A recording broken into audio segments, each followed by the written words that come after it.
Hello geng, selamat datang ke channel Membawang Apa Saja. So geng, hari ini nak share video dari TikTok. So geng, sebelum ni banyak video saya post tentang Cik B, Iqbal dan Datuk Seri Vida. Kali ini saya nak share video dari anak lelaki Datuk Seri Vida. So geng, tanpa banyak cerita, jom kita saksikan apa kata Kacak dalam akaun TikToknya. Kacak, bapak baru Kacak, bapak baru Kacak, bapak baru Kacak, bapak baru best, bapak baru Kacak dapat best Kacak. Best bapak baru Kacak, bila kahwin mama Kacak. Kacak, bapak baru best Kacak. Apa perasaan Kacak bapak baru? Bapak engkau. First of all, saya nak cakap yang to be honest for me, kalau mama nak kahwin, I'm just gonna agree with it guys, you know.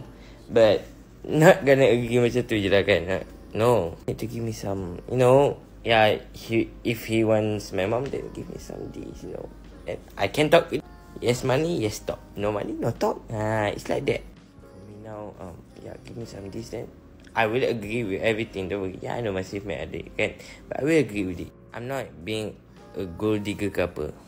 Yes, you know, money works, you know. How's money work, you know.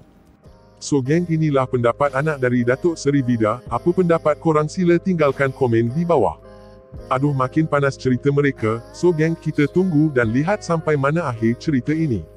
So geng, terima kasih menonton. Jumpa lagi di video akan datang.